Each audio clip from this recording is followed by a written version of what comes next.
before I forget, you know, I highly recommend the Pedestrian. It's available on PlayStation Plus. It's been on my wish list for a long time ever since it was announced because it was a very interesting concept. But I highly recommend it. I played an hour of it already, and the puzzles are absolutely fantastic. Some of the best puzzles I've seen in the most recent years of gaming. Definitely, yeah, you definitely feel very satisfied coming up with the solutions of each section. You said it's called The Pedestrian? Yes, you play as the little man on the bathroom sign. Oh my gosh, really? You play as the man on the bathroom sign, and you go through street lights and all kinds of little displays and solve puzzles. And the entire time you're in these displays and the camera's just moving across town while you're moving across. It's very unique. I've never seen anything like it. I think maybe the closest thing I can think of is Unravel. I don't know if you played that or not, but I absolutely highly recommend it. I played an hour of it and I just had a blast. Yeah, I just threw it on my wish list. All right, that's fun. And I thought it came out last year, but it came out in what 2020? Maybe I'm still No, it wrong. says 2021, Oh, January 2021. Well, it's technically that's 2 years ago, right? yeah, yeah. January of 2021. Yeah. I keep forgetting it's 2023.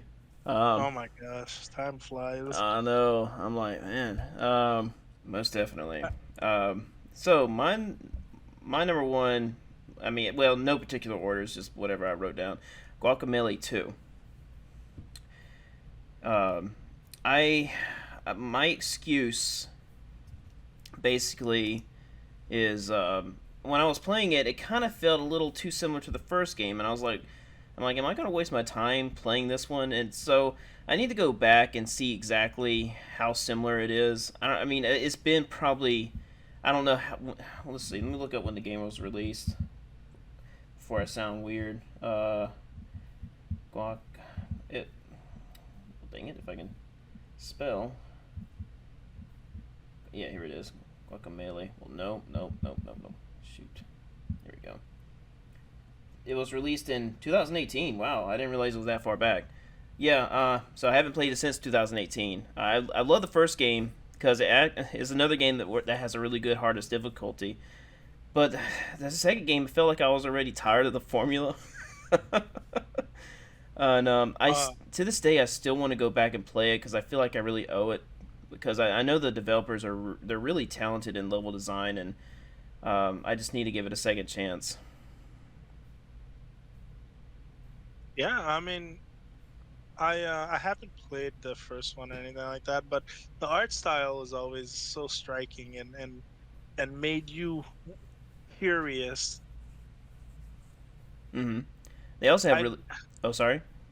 No, I was gonna say I don't actually know how the game plays or what type of game. Like whenever I thought of it, like I think I saw like a highlight reel a while back. I always thought it was like a Smash Brothers clone type of game or something like that. I was just thinking about that. It kind of plays like a 2D Super Smash Brothers a little bit. Okay. Yeah, no, it's It's like definitely the controls of a Super Smash Brothers game in a Metrovania game. okay. I see. Because you earn certain powers where you can go back and do special punches or attacks, whatever, to bust these blocks. You got like these colored blocks, and each you got enemies that have wards. So basically, they're ward blocks, and you also got ward enemies. And I love that when a game gives you tools and you have to switch in combat in order to defeat enemies, and you eventually get like changing tools. Like some enemies are in a different dimension, so you got to switch to the other dimension to kill those enemies. Well, so it's really cool.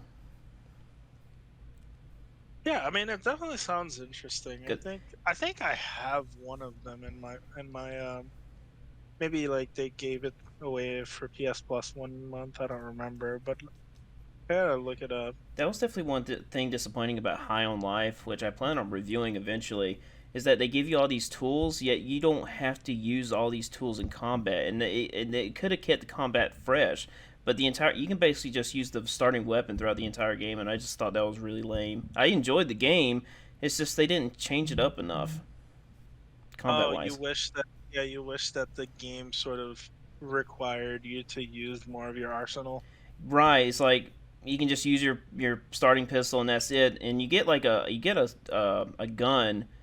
Well, they're not necessarily guns. They're a certain species, an alien species that are just guns. I forgot the name, gargantuans or something like that.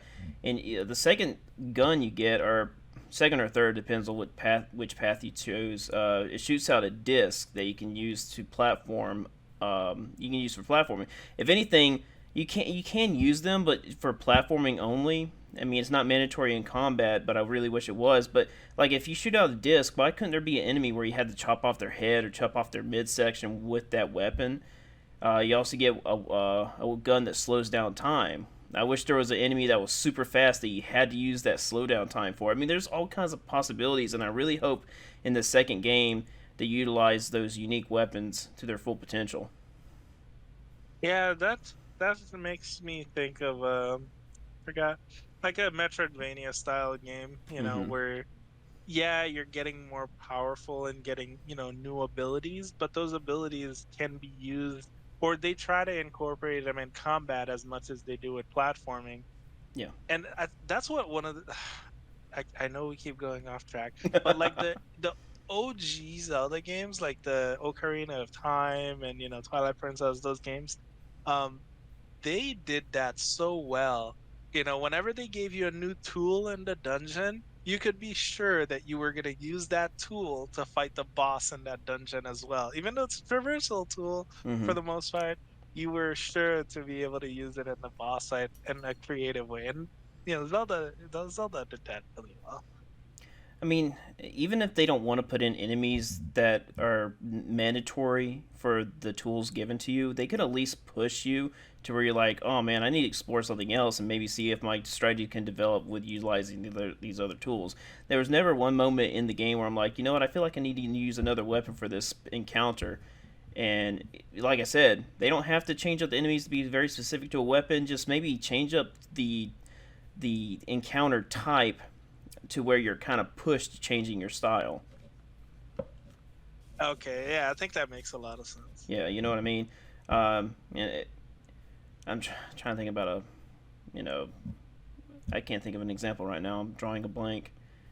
But anyway, did you have anything else to say about Guacamelee too? No, not really. It definitely looks like an interesting game. I think I'd be down to at least take a look at it one of these days. One thing I have to say is the bosses are not that great. I love the level design, but the bosses are not. They're not spectacular. They're not mind blowing or anything like that. Oh, I see. So you kind of wish that they did the boss encounters a little better. Yeah, I don't really remember anything about the bosses other than just kind of spamming them. I I gotcha. think they might have had different adjustments for the tools that were given to you. I believe, yeah, yeah. I think they had wards on them, which was fine. But after a while, I was like, I'm not really getting a whole lot out of this design for this particular part of the game.